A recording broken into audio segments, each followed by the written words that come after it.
శైలేష్ కొల్లు శైలేష్ గారు, శైలేష్ గారు, ఇక్కడ ఇక్కడ Yeah. శైలేష్ గారు. Yes, yes. ఇప్పుడు మెడికల్ మాఫియా బ్యాక్ డ్రాప్‌లో ఏమైనా జరుగుతుందా కదా?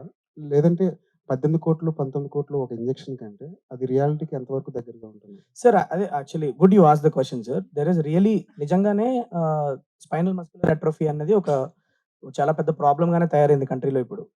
థౌజండ్స్ ఆఫ్ కిడ్స్, కొన్ని వేలల్లో పిల్లలకి డయాగ్నోసిస్ ఇప్పుడు డాక్టర్స్ కూడా తెలుసుకుంటున్నారు ఈ ప్రాబ్లమ్ అని. ఇంతకుముందు గతంలో ఏంటంటే అసలు ఏం జరుగుతుందో తెలియకుండా చనిపోయేవాళ్ళు. ఇప్పుడు డయాగ్నోసిస్ ప్రాపర్‌గా జరుగుతుంది. దీనికి ఏంటంటే ఒక జీన్ ట్రీట్మెంట్ ఇస్తారు.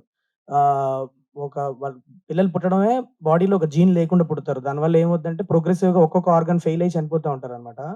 సో, వాళ్ళకి ఈ జీన్ గనక రీప్లేస్‌మెంట్ ఇస్తే అంటే యంగర్ ఏజ్ ఒక 6, 7 ఇయర్స్ ముందే గనక వాళ్ళకి ఈ జీన్ రీప్లేస్‌మెంట్ ఇస్తే magically they will recover and they will have a long life. అంటే ఈ ఇంజెక్షన్‌ని ఒక $2,000,000 అంటే మన ఇండియన్ కరెన్సీలో 17 క్రోర్స్. అది ఎందుకు అంత ప్రైజ్ అయింది?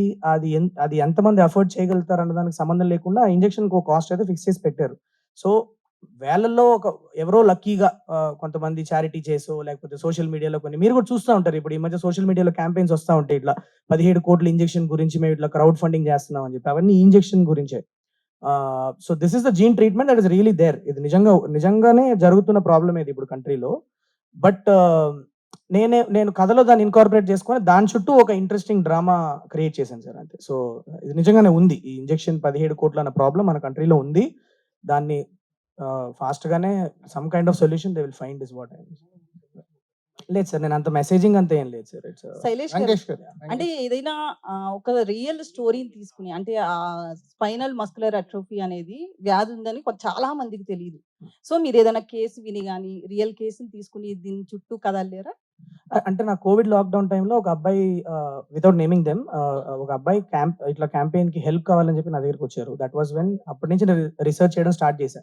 ఆ పేరెంట్స్ పడే బాధ, వాళ్ళు ఇప్పుడు ఒక ఒక ఒక చైల్డ్‌కి మందు లేకుండా హెల్త్ పాడైపోయి చనిపోతున్నారు అనంటే ఎక్కడో ఒక లెవెల్‌లో పేరెంట్స్‌గా మనం యాక్సెప్ట్ చేసి ముందుకెళ్ళిపోవచ్చు. కానీ మీ దగ్గర 17,00,00,000 ఉంటేనే నీ బాబును, పాపను కాపాడగలుగుతాం అంటే అది దట్స్ అ పెయిన్. ఆ పెయిన్‌ని నేను ఒక ఫాదర్ క్యారెక్టర్‌గా వెంకటేష్ గారికి ఇస్తే మీరందరూ బాగా కనెక్ట్ అయ్యి స్టోరీ చూస్తారు అన్న ఒక ఇంటెన్షన్‌తో ఆ ప్రాబ్లమ్‌ని సార్ లైఫ్‌లో వచ్చినట్లు పెట్టి నేను సినిమా తీశాను.